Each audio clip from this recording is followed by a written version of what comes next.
Give me just a second. Good morning. Are you Jacoby Chambers? And will your client waive the formal reading of the motion? He will, Your Honor.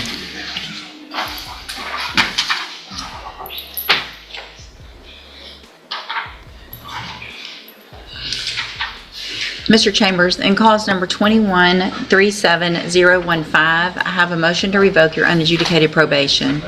Shows that you were placed on probation September 14th of 2022 for the offense of aggravated assault, family violence, second-degree felony, and that was a 10-year deferred probation. Is that correct? This motion alleges that you violated your probation. Count 1 alleges that you failed to report as directed to the probation department February 12th, February 28th, April 8th, and May 8th of 2024. And how do you plead to that charge? I mean, is that true or not true? I'm sorry. And then count 2 alleges that you failed to work faithfully at suitable employment and provide verification of that. And is that true or not true? Not true. Count 3 alleges that you provided a urine sample January 22nd and April 22nd of 2024 that tested positive for tetrahydrocannabinol. And is that true or not true? THC, marijuana. Is that true? Count 4 alleges that you failed to provide verification of performing your community service hours. And is that true or not true? True. Count 5 alleges that you failed to provide verification of entering and successfully completing the Battering Intervention and Prevention Program. Is that true or not true? I have a certificate that I completed the program. Okay. Count 6 alleges that you failed to submit to alcohol or drug screening March 22nd of 2024. And is that true or not true? I never knew nothing about it. So it'd be not true. 2, 6. Count 7 alleges that you failed to provide verification of entering and successfully completing the Moral Recognition Therapy, the MRT program. Is that All right, guys, buckle up. This isn't some TV courtroom drama. This is Judge Raquel West's real courtroom, where lives change in minutes. 5 defendants walk in thinking they'll talk their way out, but Judge West isn't buying excuses. First up, Jacoby Chambers. He's facing revocation of probation for aggravated assault, and the tension is thick. You can feel the regret, the fear, and the realization that second chances don't last forever. Judge West reads the charges like a hammer dropping. Missed reports, failed drug tests, no community service, and Chambers starts to see that this day might end badly. true or not true? I don't know, because she told me to complete the bill class first, and I complete the bill class. Okay, so I'll put not true for I'm 7. gonna start the other class, because that's the class you do at the program. I'm not sure. No, I never started one of the classes. Okay. Count 8 alleges you're behind in your court-assessed fees as of May 21st, 2024 in the amount of $225. And is that true or not true? True. Did you enter your pleas of true to counts 1, 3, 4, and 8 freely and voluntarily? And did you plead true to those counts because they're actually true? Yes. I have here on the tablet some documents that have your signature on them that the state has marked as exhibit number 1. Before you signed these, did you go over them with Mr. Rojas? Yes. And do you fully understand them? Yes. And you understand if I follow the agreements you made with the district attorney, you'll be waiving or giving up any right to appeal. Yes. And the agreement that you've reached is for a cap of 5 years.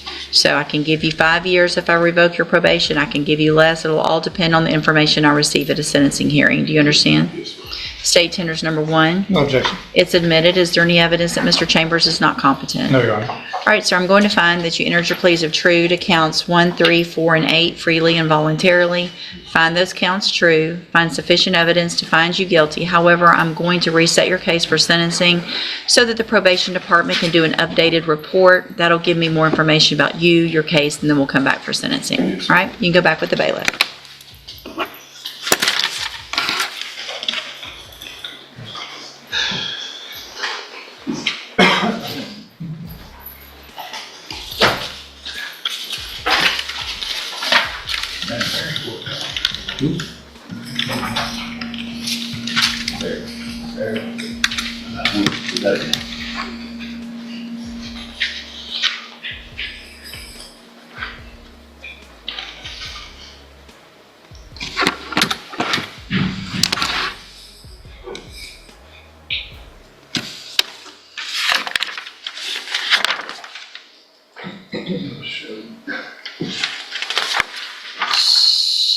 Mr. Kimler, you've got a sentencing on Reagan Howard.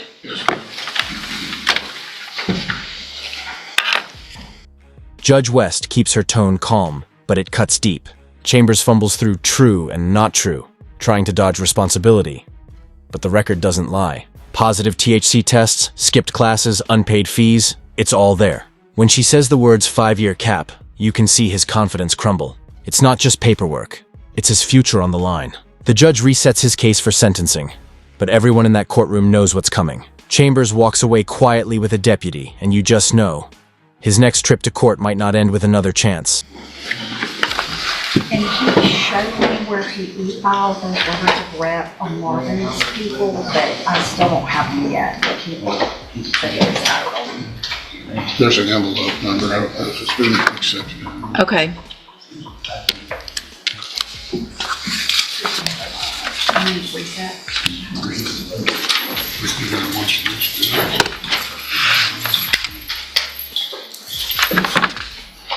All right, are you Reagan Howard?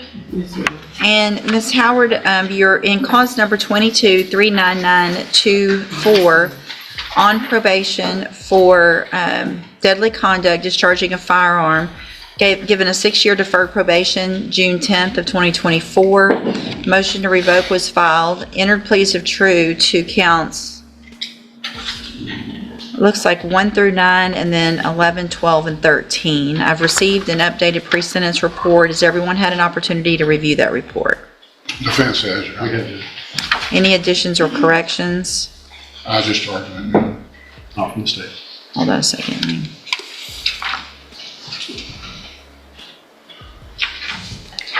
So all of those were, there's no new offenses. What was count 10? Hold on a second. Failed to provide verification of any successful completed anger management. Okay.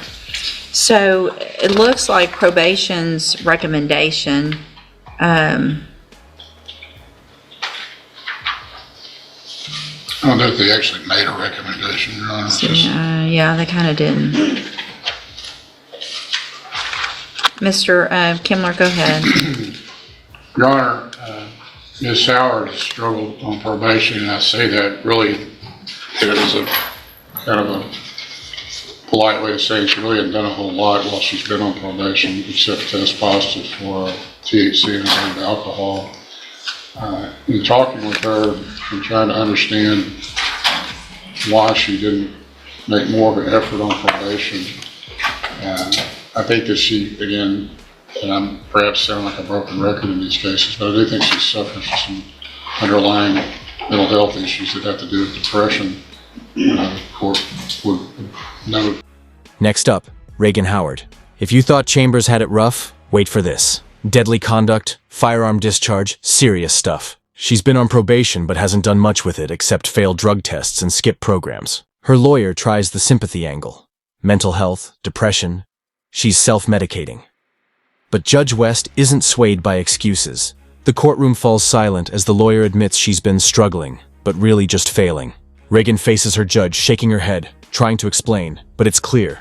She's running out of rope fast. In the report that she did have a stillbirth, and I think that that's affected her. Of course, that's not an excuse, but, and then, of course, she refused the help with ISF and substance abuse. And again, I'm not an expert, but I think part of her problems with the THC and alcohol stem from self-medication. And I do think she would benefit from ISF, substance abuse, and she, I believe, wants to do that now.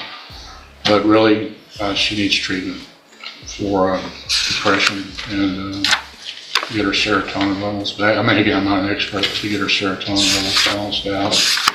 And perhaps she would perform better. I think she's had an opportunity since she's been in jail, I believe about 120 days, to reflect and introspect and gain some insight into her position here.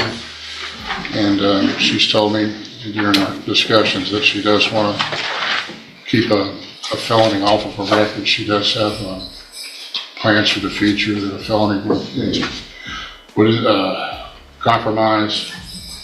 And she really wants to do the probation and is willing to do the ISF. Now I know I've looked at these incident reports from the jail, and it seems that this is kind of a recurrence with people that are detained pending resolutions of these NPPs for these reports to be generated. And I'm not questioning or asking the reports. I'll just note that it appears to me from looking at the reports that they all derive from her interactions with one corrections officer. Not all, but most. Most do, but then again, I'll leave it to Ms. Howard to kind of explain that to you, maybe what's going on there at the jail with these reports. She has a support system available. These women in the back are all here at this room. So she has that going for her too. I think that she can do the probation, Your Honor. It's a question of whether she's sufficiently motivated. And again, Well, why didn't you go to ISF? Why did you? I'll let her. You were given an opportunity. opportunity. So you were given an opportunity to go to ISF, and you said, "I don't want to do that." Right? I was kind of scared and didn't know like what the courts was gonna tell me. And This part gets real, guys. Reagan finally speaks, admitting fear kept her from ISF, the in-custody rehab program. "I was scared," she says, voice cracking. But Judge West doesn't sugarcoat it. ISF is better than prison. The tension spikes when Reagan talks about a jail officer she claims picks on her. The judge stops her cold. That's not picking. That's enforcing rules. Boom. You can almost feel every inmate in that courtroom learning a lesson right there. It's not about excuses. It's about accountability. And Judge West makes that crystal clear. Well, I mean, ISF would be better than prison. yes, ma'am, I know that, but I was just scared I wanted to just buy me some time and actually do my probation because I know I admit to all my wrongdoings. I wasn't ready to go to prison or ISF. But you know it's going to be one or the other. Yes, ma'am. You're not going to not do all this and me go, okay, well, let's go right back out on probation. Yes. You know it doesn't work like that. Yes, ma'am. Just tell me what's going on with you and Miss Bobo. I'm not gonna say she picks, but it's a lot of picking going on with that officer. Do you think if you, from day one, were just following the rules, Yes, ma'am. that you probably wouldn't have that issue? Yes, ma'am. You know what I mean? Yes, ma'am. So, from what I can tell, from the time you got in there, you didn't follow the rules right. Yes, ma'am. She got frustrated, and then it's all right. Well, I don't want her to interrupt you. It's okay. She got frustrated probably pretty quick because her job is just to try to make you guys follow the rules. When you're not, then they're gonna pick because you're still not following the rules. Yes, ma'am. You know what I mean? So if you did that from the beginning, she wouldn't have been watching you more closely. She wouldn't have been worried maybe so much. But if you continue to break the rules, it's her job to enforce those rules. That's not picking, right? Yes, ma'am. That's enforcing the rules. She's just there to do her job. And I know there's a lot of females in there that don't have a stack of write-ups like this. Yes, ma'am. They don't call officers bitches. Yes, ma'am. You know? We're looking at 2 weeks ago. Bitch, you've been waiting all day to just write me up. That's after all these pages of the other incident reports. She probably is waiting to write you up because she knows you're not going to follow the rules. Yes, ma'am. Okay? Mr. Smith? Judge, it's seems like deja vu all over again. She has an issue with apparently cocaine, THC, and alcohol. She was offered a chance to take care of that, and she basically... Mr. Smith, the prosecutor, jumps in. She's been using cocaine, THC, and alcohol. Reagan denies a drug problem, saying it's just depression. The judge leans forward, eyes locked.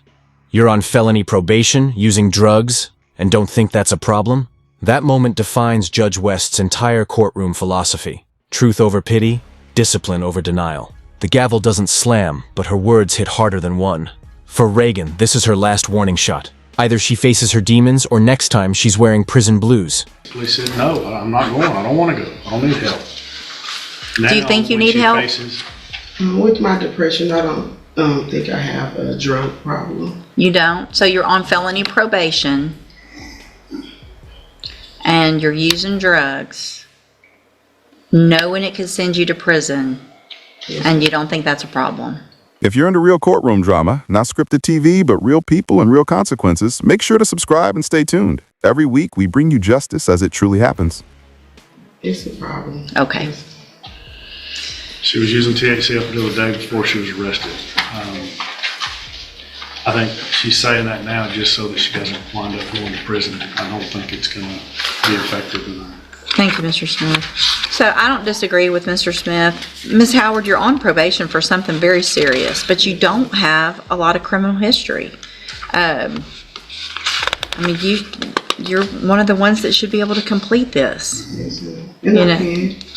I don't doubt that. I mean, you've got people here. Not everybody has people sitting here in the courtroom when they come to court. Yes, ma'am. Some people really are on their own. But you're not using that help through probation, through your family. And if you don't, you are going to end up in prison. Yes, ma'am. So here's what I'm going to do, and I don't want you to misunderstand anything I'm about to say, because this is your chance.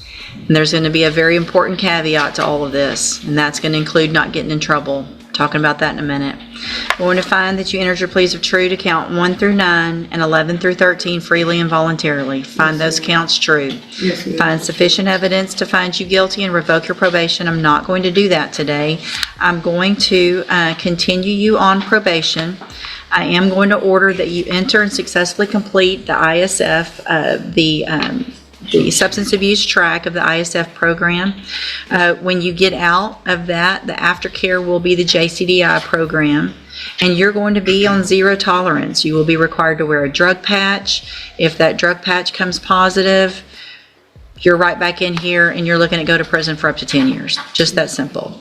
Now here's probably what's going to be the hard part. If you get another write-up, it is going to be a condition of your probation that you not get another write-up. Yes, ma'am. So you're going to be in our jail for a couple of weeks before. All right, guys. Here's where it gets tense. Judge West decides not to revoke Reagan's probation, yet. She gives her one final shot. Complete the ISF substance abuse program, wear a drug patch, and stay out of trouble. One slip, one positive test, one write-up, and it's 10 years behind bars. That's zero tolerance. When the judge says, just be quiet for 2 weeks and follow the rules, you can feel the frustration of a judge who's seen too many wasted chances. Reagan nods, but everyone wonders, will she actually change? Before they send you to ISF, you better figure out how to stay off Miss Bobo's list. Yes, ma'am. Whatever it takes. You do every single thing you're supposed to. Just be quiet. Just be quiet for 2 weeks. Follow every single rule to a T, because you may not ever get out of our jail. I will check, and if I get a report, you will be back in here before you ever get to ISF. If you get to ISF and there's somebody that you think's picking on you and you get incident reports there, same thing. So it's time to figure out that at least while you're in custody, you got to do what everybody else says. When you're out of custody and you're not on a felony probation, then you get to follow your rules. Until then, you're on all of these rules. And it's not always you eat when they tell you to eat. You go to bed when they tell you to go to bed. You wear your jumpsuit the way they tell you to wear your jumpsuit. You don't talk when they tell you not to talk. You don't sit on a bunk when you're supposed to stand. All those things. It's like being treated like a kid, but that's what happens when you are on a felony probation. Does that make sense? Yes, ma'am. All right, so I hope you take advantage of this and make the turnaround that you're talking about. Because again, when you come back, I'm going to see all of this, and I'm probably going to wonder what I was thinking. And Mr. Smith here is going to remind me that he argued against this, and he had every right to today. Does that make sense too? Yes, ma'am. All right, I'm going to hand you the trial court certification. This was not an agreement. You can talk to Mr. Kimler about your rights. All right, you can get, oh, yeah, sorry, if you'll put that on top. If you'll sign that real quick, Yeah, saying you got a copy I don't of think it. there's any, put this in probation, but maybe a referral to Spindle Top when she gets. I would, they can do, if you'll put on there for a mental health evaluation and any recommendations for treatment. Yep.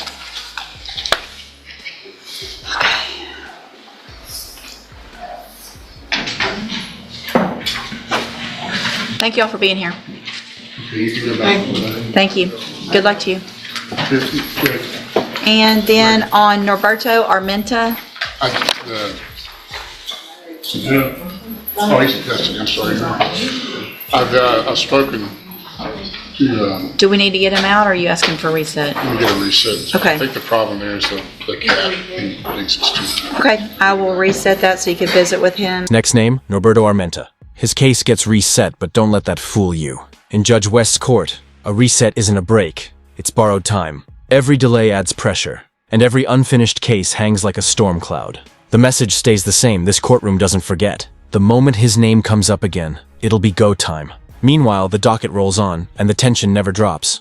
Each case builds on the last, showing how fast grace can turn into judgment. And then, Norberto Armenta is getting reset. Okay, Brian Papania.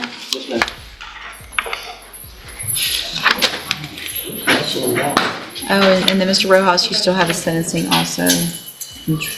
Judge, I think we're just going to go through we'll ask you from the hallway. I think we're just going to go through the motion, and he's going to plead to the motion, if that's okay with the court. Okay. And then I know you had requested a bond, and I said it today for that. Are we Well, gonna? I was going to ask for a PSI bond, and Ms. Malfino told me she wasn't opposed. Can I grab her in the hallway? Right Yeah, that's not.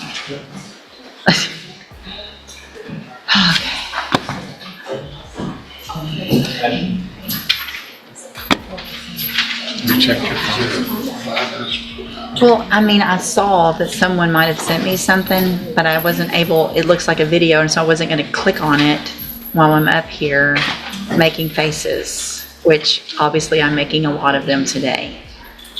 But I do appreciate that being pointed out, When you, that I'm making faces. when you said that name, Bobo, last week when I was here, I had one that had light up, and all them other girls said, hey, it must be Bobo. Every one of them said, oh, she's terrible.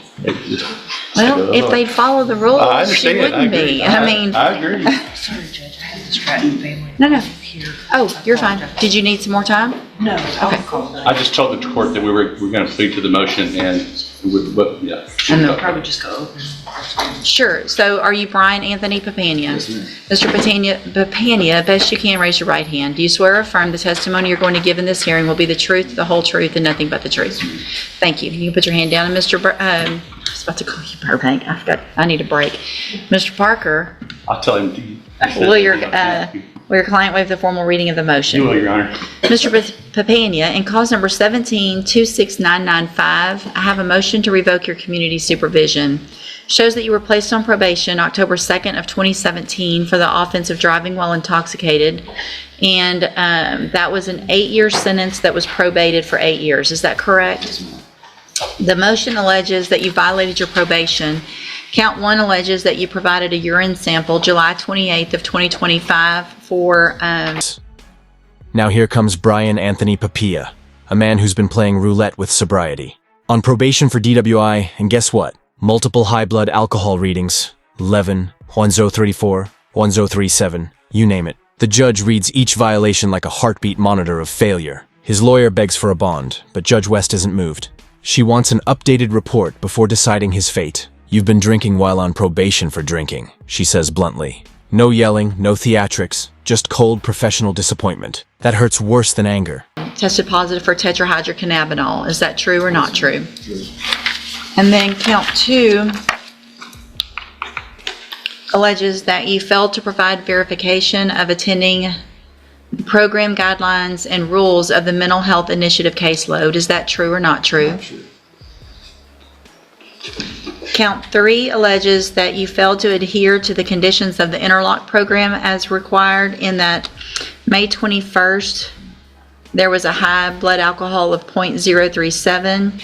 May 23rd, there was a high alcohol reading of 0.111. June 14th, 2025, there was a high alcohol of 0.034. And then June 21st of 2025, there was a high alcohol reading of 0.033. And is that true or not true? True. Count 4 alleges that you are behind in your court-assessed fees as of July 29th of 2025 in the amount of $4,730. Is that true or not true? That's true. Did you enter your pleas of true to counts 1, 3, and 4 freely and voluntarily? Yes, ma'am. And did you plead true to those counts because they're actually true? Yes, ma'am. All right, then I'm going to find that you entered your pleas of true to those counts freely and voluntarily, find them true, find sufficient evidence to revoke your probation. I'm not going to do that today. I'm going to reset your case for an updated pre-sentence report. That will give me more information about you, your probation, what's been going on, and then we will come back at a later date for sentencing. Your Honor, we're requesting a PSI bond. He has admitted to his violations. I will represent to the court that I know for a fact that he's moved from his area. He's actually, I didn't know this at the time, he's actually up in the Conroe area right where I have Lake House, and he's Let working. me just stop you. Okay. DWI third, and the violations are high blood alcohol readings and testing positive for THC. So I want updated report to see what's going on. I'm not going to grant a bond at this time. If I continue probation, it would be likely with some type of treatment. I'm not sure. I just need to get some more information. So I'm not going to get a bond at this time. Okay. All right, you can go back with the bailiff. Yes, ma'am.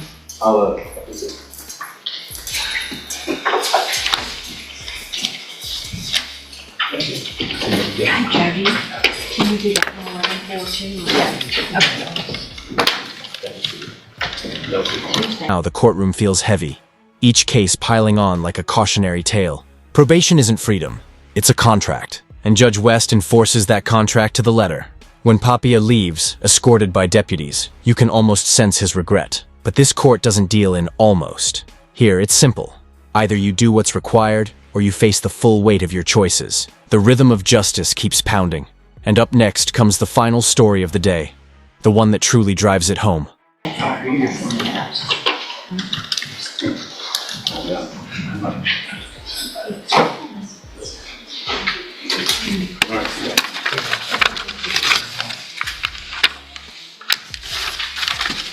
Mr. Rojas, you got Ashley Faye. That's the sentencing.